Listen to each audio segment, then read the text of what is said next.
Você está sabendo dos últimos eventos com relação ao ex-presidente Donald Trump?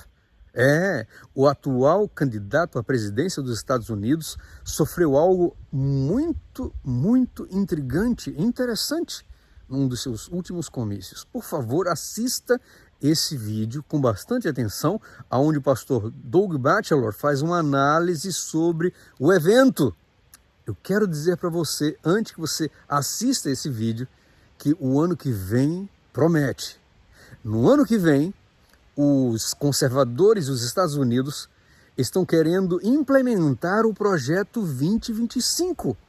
Esse projeto 2025 consta a guarda de um dia de descanso forçado pelo governo.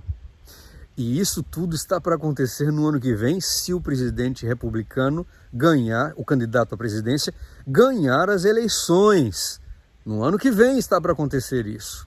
Outra coisa interessante, o presidente Trump disse que não está sabendo nada sobre o projeto 2025, ele também falou que o projeto 2025, as pessoas, o que falaram para ele desse projeto 2025, ele achou ridículo, mas muitos de nós estão achando que isso tudo é blefe, tudo isso é conversa, tudo isso não passa de mentiras, porque está tudo já arrumado, tudo já pronto para ser implementado no ano que vem.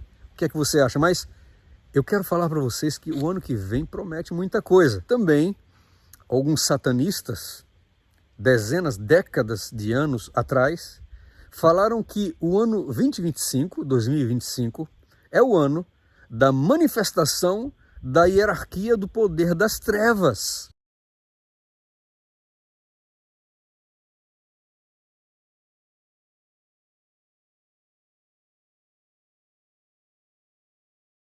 Onde Lúcifer se manifestará no ano que vem.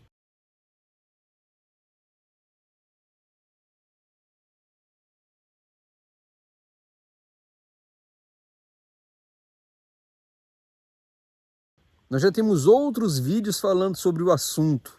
Pesquise vídeos do canal Tempo do Fim, pesquise vídeos do canal do Parnésimo Muyambo sobre o ano 2025, o ano da manifestação da hierarquia. Nós já falamos aqui também em nosso canal. E a manifestação da hierarquia está para ser realizada no ano que vem, onde seres sobrenaturais, espíritos das trevas, irão se manifestar ao mundo. Existe também uma citação de Irmão White que fala que os deuses, desse mundo, irão se manifestar nos últimos dias.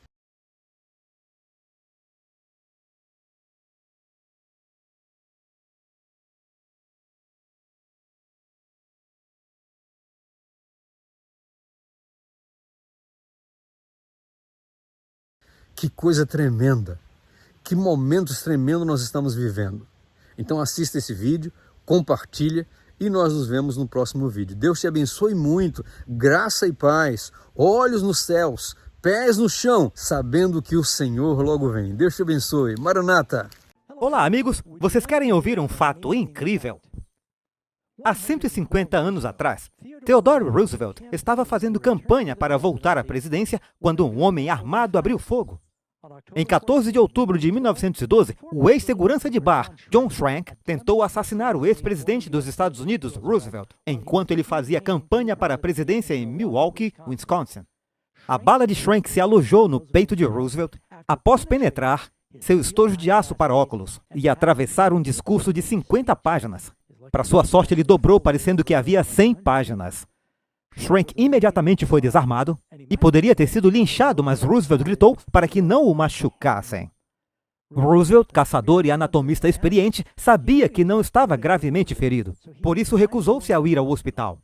Em vez disso, fez seu discurso programado e falou por cerca de 90 minutos. Depois disso, os médicos concluíram que seria menos perigoso deixar a bala no lugar do que tentar removê-la. Roosevelt carregou o projétil consigo pelo resto de sua vida. E outro fato incrível relacionado a isso é que Roosevelt foi baleado em Milwaukee, cerca de 2 quadras do local onde a Convenção Republicana de 2024 começará em 2 dias. Bem, amigos, pelo anúncio vocês devem ter visto que esta é uma edição especial do Bíblia Responde ao vivo.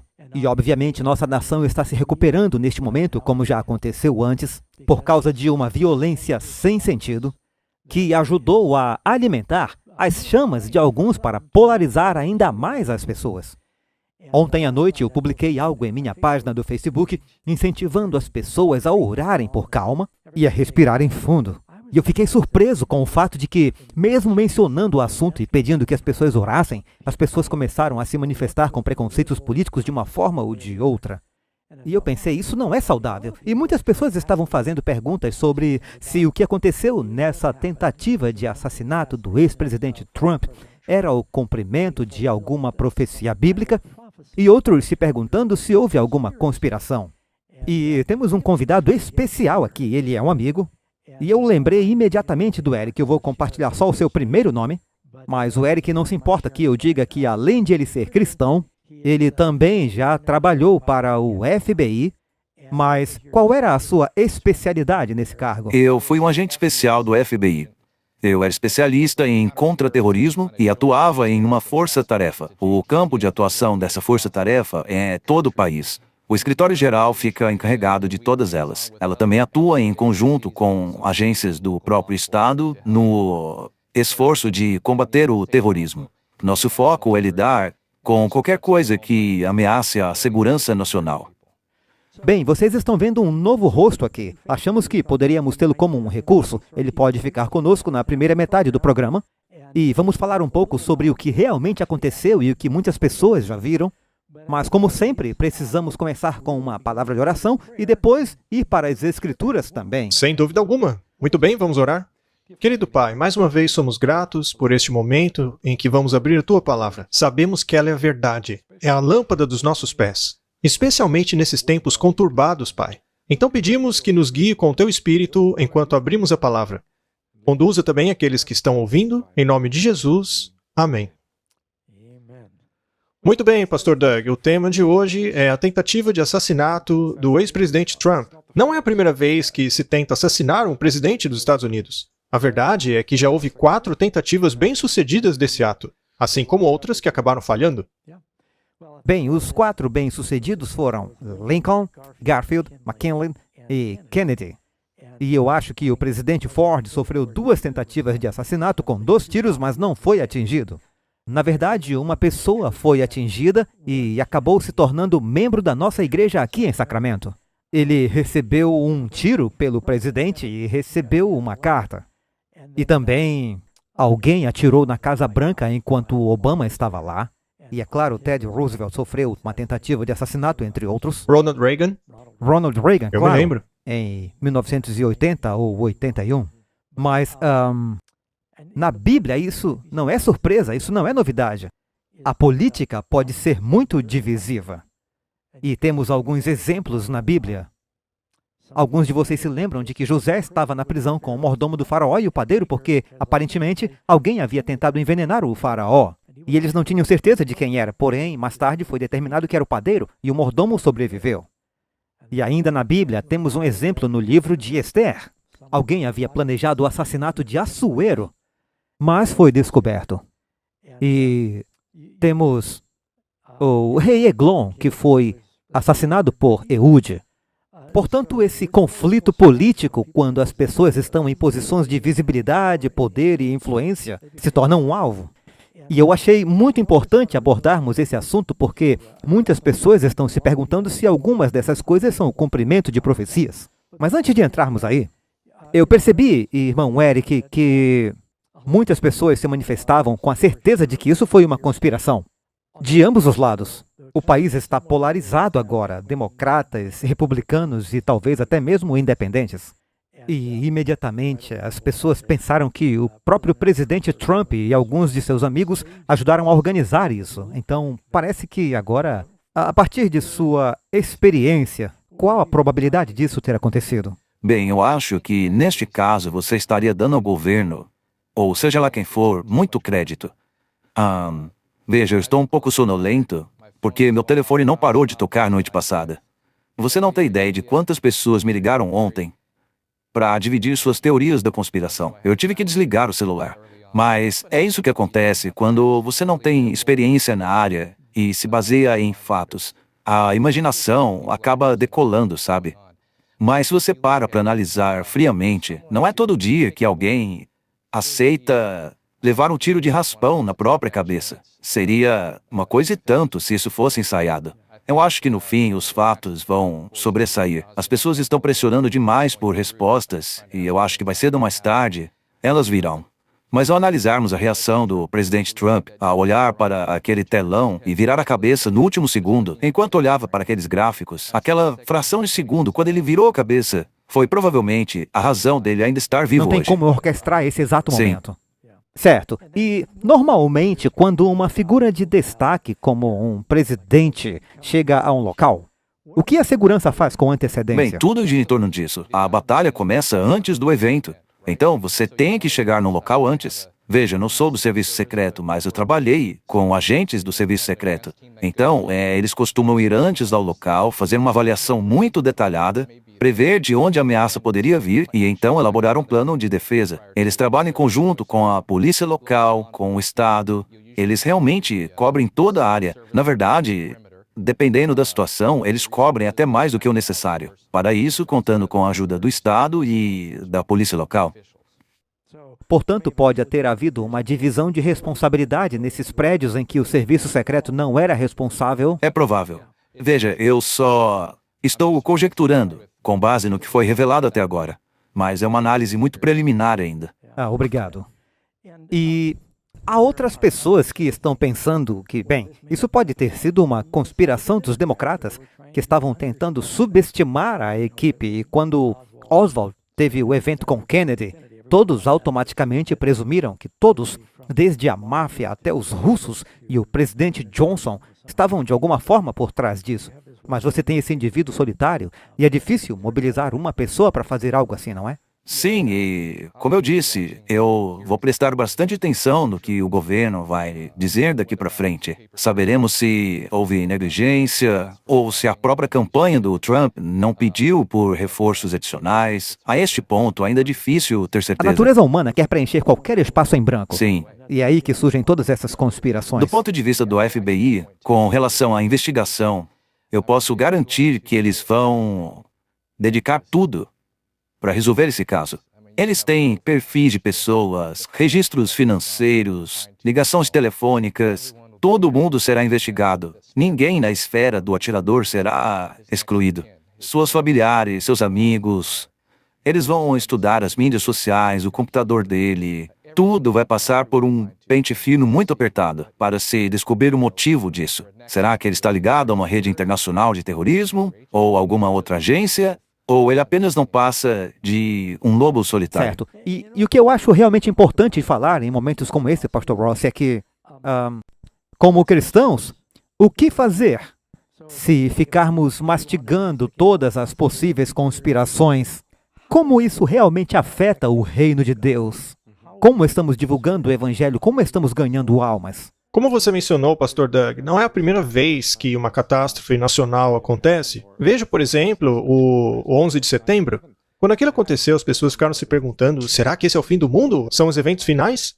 Quando a Segunda Guerra Mundial estourou, ou mesmo a Primeira Guerra, as pessoas já se perguntavam, será esse o fim do mundo? Lembra das armas nucleares? Sim, as armas nucleares. Então, temos que tomar cuidado para não interpretar as profecias bíblicas baseando-nos somente em manchetes de noticiário. Deixe a Bíblia se interpretar. Temos que analisá-la toda para ver como tudo se encaixa. O que, aliás, nos leva à próxima pergunta. É uma pergunta muito pertinente. Por acaso os Estados Unidos está nas profecias bíblicas? A palavra de Deus fala dos Estados Unidos no tempo do fim? Um dos versículos que ainda não compartilhamos, mas relacionado à profecia bíblica, Jesus disse em Mateus capítulo 24, que um dos sinais do fim é como foi nos dias de Noé. Está aí na sua tela, Mateus 24, 37. Assim será quando o Filho do Homem vier, como nos dias de Noé antes do dilúvio. É uma das características, e você pode ler em Gênesis capítulo 6, nos diz que a violência encheu o mundo. Portanto, podemos ver a violência. Quando na tela, um evento pacífico, pessoas estão sendo baleadas dessa forma. É uma tragédia, mas é um lembrete de que esse é um dos sinais do fim. Certamente, a violência não aconteceu apenas contra o Donald Trump. Imagine só a família da pessoa que acabou perdendo a vida. Aquele homem deixou 2 garotinhas e ainda há uma outra pessoa em condição crítica. Certamente é muita dor. Eu gostaria de dizer algo, se não se importam. Ontem mesmo, eu estava fazendo uma trilha com os amigos, em uma área bastante remota. E eu fiquei surpreso com a notícia. O meu telefone começou a tocar e eu acabei ouvindo uma pessoa de um grupo que estava perto ali dizer que alguém tinha atirado no presidente. Aí uma pessoa disse: "Uau, sério? E finalmente conseguiram matá-lo?" Eu não consegui manter silêncio, sabe? Eu pensei: uau, veja o quão fundo a nossa sociedade desceu. Aí eu perguntei para ele: "De onde você é?" E a esposa disse: "Austrália, mas ele é americano." Eu disse: "Sou um ex-agente da FBI. Somos americanos aqui. Essas pessoas que vocês estão vendo. Ninguém aqui é a favor de tentar assassinar, seja lá quem for. Não importa o partido em questão. Nós não aprovamos isso." E eles ficaram em silêncio. Mas o que isso me mostra é que, num nível mais amplo, o que podemos fazer como cristãos para estarmos acima disso, sabe? Eu posso te dizer uma coisa, do ponto de vista do FBI. Quando eu saía de casa todo dia, eu ia trabalhar com patriotas. Essas pessoas tinham as suas preferências, sabe? Todo mundo tinha sua preferência política. Um era a favor de um lado, o outro do outro. Mas essas preferências ficavam do lado de fora. A gente investigava os fatos aonde eles nos levavam. Nós éramos capazes de ficar por cima desses vieses em prol de servir o povo americano. E como cristãos, nós estamos servindo a humanidade. Jesus disse: "Vão ao mundo e preguem o evangelho." Jesus não tinha um viés pelos republicanos, pelos democratas, pelos libertarianos, pelos independentes, mas ele nos ordenou irmos a todos, pois todos somos pecadores. E penso que se pudermos ficar por cima dessa discussão e aproveitar essa oportunidade para pregar o evangelho, como vocês têm feito aqui, de maneira independente, sem medo de defender a verdade, mas sendo ousados, porém com tato, dignidade, fazer do jeito certo, nós podemos conseguir. Assim como Daniel fez. Daniel serviu em 2 governos. É verdade. Daniel serviu tanto na corte babilônica quanto na persa. Mas todos sabiam que seu principal serviço era para outro reino. Exato. Ele era fiel E ele não abriu mão de sua fé. servindo ao Senhor, e ainda assim ele era um bom administrador. Agora, eu acho que temos algumas perguntas dos ouvintes. Esta acabou de chegar e é muito interessante. Diz assim: a tentativa de assassinato de Trump seria o cumprimento de Apocalipse 13:6, que diz que a besta receberia uma ferida mortal, mas que seria curada? A profecia diz que uma cabeça seria ferida com uma ferida mortal. Foi o que aconteceu ontem? Eu lembro de quando o Papa João Paulo II foi baleado. Ele sofreu uma tentativa de assassinato e sobreviveu. E todos citaram isso, dizendo que esse era o cumprimento de que uma das cabeças da besta recebeu uma ferida mortal. Agora, há duas bestas em Apocalipse 13. E a teologia da Reforma Protestante é que a primeira dessas duas bestas seria um catolicismo baseado na Europa e a segunda besta seria um protestantismo baseado nos Estados Unidos. Mas a primeira besta que recebe uma ferida mortal é a da Europa. Portanto, não. Na verdade, não é isso é um evento histórico. Isso ocorreu durante a Revolução Francesa. Sim. Na verdade, eu acho que a revista vai falar sobre isso, mas eu fiquei surpreso quando eu vi essa pergunta, porque eu pensei, uau, essa foi uma interpretação criativa do que deu nos jornais. Temos mais uma pergunta e talvez o Eric possa responder. O que dizer sobre o nacionalismo cristão e sua ascensão nos Estados Unidos hoje? Será que este é o cumprimento da profecia? E estaria isso conectado ao projeto 2025? Bem, eu vou passar a pergunta. Sim, este documento 2025 é um documento gigantesco escrito pelos conservadores. É realmente algo e tanto. Eu acho que as pessoas não sabem que nenhum dos governos, seja democrata ou republicano, é obrigado a seguir as recomendações dos think tanks, dos grupos de especialistas. O think tank republicano se chama Heritage Foundation, mas há também o think tank dos democratas, que tem mais de 2.200 funcionários, chamado de Centro para o Progresso Americano. Washington é cheio desses grupos. Portanto, e todos eles têm seus ideais recomendados. E, na verdade, apenas para fins de campanha, as pessoas têm dado muita importância a uma dessas recomendações dos think tanks que geralmente são ideais. Mas agora você perguntou sobre o nacionalismo cristão, e esse é um termo que eu estava pesquisando esta semana. Ele diz que depende de qual é a sua definição, você tem duas palavras, cristão e nacionalismo. E esses são termos bastante abrangentes e podem significar algo diferente para muitas pessoas diferentes. Sim, tudo depende de como você entende isso. Vamos voltar 10, talvez 20 anos atrás. Nós estávamos acostumados com um tipo de jornalismo tradicional, mas hoje temos um jornalismo de opinião, onde as coisas são repetidas vez após vez após vez. Então, se você pega o termo nacionalismo cristão, você pode transformá-lo no que quiser. Então, se a maioria das pessoas o utiliza de um jeito, ele vai se tornar aquilo. Portanto, tudo pode ser perigoso se a mídia começa a martelar um termo de um jeito específico. Na verdade, isso forma a linguagem do país, porque ficam repetindo. Então, em resumo, quando as pessoas dizem nacionalismo cristão, acho que elas estão falando de grupos cristãos que querem que os Estados Unidos adotem o cristianismo como religião nacional. E isso é contra o que os nossos pais fundadores acreditavam, mas é preciso ter cuidado, pois as pessoas vão para o outro extremo e dizem devemos nos tornar um país sem religião. Roger Williams colocou isso muito bem quando ele disse que todos nos Estados Unidos deveriam seguir a moral descrita nos 10 mandamentos, especialmente na segunda tábua. Ou seja, os últimos 6 mandamentos entre o homem e seu semelhante. E que o governo deve apoiar a moral. Dali você obtém honrar a propriedade, honrar a vida, não cobiçar, honrar o casamento, a autoridade dos pais e todas essas coisas. Mas o governo não deveria estar aplicando os 4 primeiros mandamentos que falam sobre qual é o nome do seu Deus, como você o adora, quando você o adora e assim por diante.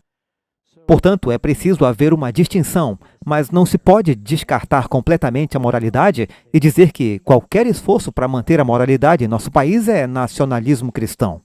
Eu sei que estavam falando em colocar os 10 mandamentos em algumas escolas públicas, acho que Oklahoma, e isso não deveria ser chocante. Elas estavam nas escolas públicas quando eu era criança e ninguém foi prejudicado. E costumavam fazer orações nas escolas. Na Suprema Corte, lá em cima, estão os 10 mandamentos no pináculo do edifício. E isso não é nacionalismo cristão, é negar que os Estados Unidos têm raízes cristãs. Que viemos de uma cultura judaico-cristã, os fundadores. Isso está na história. Portanto, acreditar nisso e reconhecer isso não é nacionalismo cristão. As pessoas costumam dizer, estamos bem, nós temos a Constituição. Mas a Constituição é apenas um pedaço de papel. O que dá a ela autoridade é o povo americano, o povo por trás da Constituição, que tem um senso de moralidade e decência. É isso que dá poder à Constituição. Por exemplo, uma nota de $100 é apenas um papel. Mas o que dá valor àquele papel é a certeza de que o governo americano é capaz de pagar as suas contas. Se ele não pode mais fazê-lo, então aquela nota já não vale mais nada. É como você disse, exige um certo nível de moralidade e decência do povo para se conseguir impor a Constituição, para torná-la real. O que traz a nossa próxima pergunta? Como um cristão que acredita na Bíblia, qual é a nossa responsabilidade com relação ao governo? O quão podemos nos envolver com a política? Qual é a nossa responsabilidade com relação ao voto? A Bíblia diz algo sobre isso? Bem, esse é um livro separado, mas temos um livro em Amazing Facts que diz se um cristão deve votar e basicamente fala que, em primeiro lugar, nossa fidelidade deve ser a outro reino. Não vamos esquecer que estamos nos preparando para viver em um reino diferente. Mas enquanto estivermos nesse reino, precisamos fazer o possível para proteger a liberdade de viver e proclamar o Evangelho. E como temos um governo dirigido pelo povo, precisamos estar envolvidos até certo ponto na preservação dessa liberdade. Para todos os cristãos, enterrar a cabeça na areia e dizer eu sou um cidadão de outro reino e não me importo com o que acontece agora, Na verdade, isso é um distanciamento, mas você não precisa se envolver tanto. Jesus disse: dai a César o que é de César, e a Deus o que é de Deus. Portanto, não precisamos adorar outro Deus por meio da política. Pelo menos essa é a minha atitude em relação a isso. Sim, claro, às vezes a política acaba se tornando religião para alguns. Certas pessoas não conseguem viver sem ela. Eles têm que comentar do último ocorrido da política. Falando nisso, há alguma diferença entre apoiar um indivíduo e questões em si que deveríamos apoiar com o voto? Sim, é claro, e fique à vontade para entrar na conversa, Eric. Quando você vota em um presidente, você não está votando em um pastor nacional. Portanto, não espere que ele seja um pastor. E você está procurando saber quais serão as políticas e se essas políticas, como eu disse, libertarão os cristãos para viverem suas convicções e permitirão que eles proclamem suas convicções. É disso que se trata. E, portanto, às vezes, você olha para a vida pessoal das pessoas e meio que tem que segurar o nariz e votar.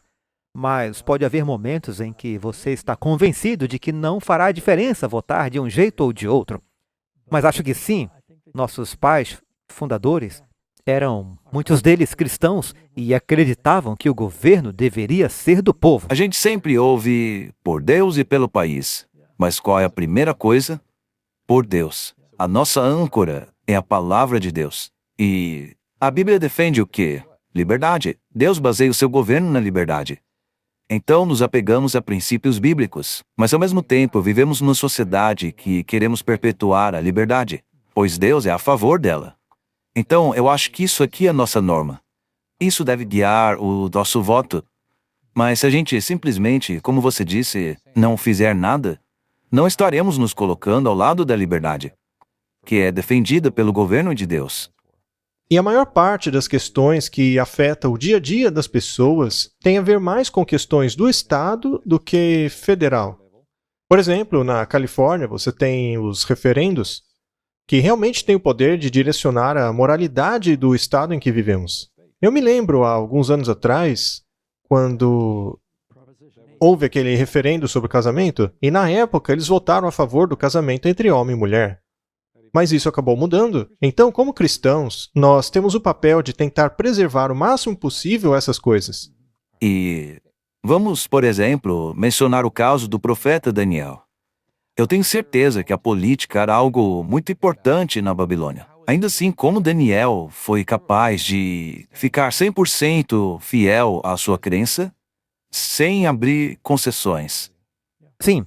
Em Daniel 6 é dito que, na medida do possível, o rei da Pérsia, Dario, colocaria Daniel acima de tudo porque ele era muito eficiente e fiel. Mas o tempo de oração de Daniel com Deus tinha prioridade até mesmo sobre o decreto do rei. E José? Sim, o mesmo com José, bem lembrado. Bem, Eric, temos você por mais 60 segundos e, se tiver alguma reflexão final sobre o pano de fundo do que aconteceu com esse evento muito infeliz e triste, uma tentativa de assassinato vindo de uma perspectiva cristã, se você pudesse dizer algo aos nossos espectadores e ouvintes, o que você diria? Eu diria para focar menos em conspirações e muito mais na palavra de Deus. Tenha um relacionamento vivo com o Senhor, porque isso aqui passará pelo teste do tempo. Uma coisa que me dá esperança e coragem em meio a todo esse caos é o fato da Bíblia dizer que um dia todo joelho se dobrará, toda língua confessará que Ele é o Senhor. Isso é muito confortador. Vá à palavra, relacione-se com Deus, porque somente isso vai durar para sempre. E talvez sejamos chamados como Daniel e José foram. Amém. Muito obrigado, Eric. Agradecemos por ter vindo até aqui para ajudar em nossa apresentação. Vamos nos despedindo de vocês por enquanto.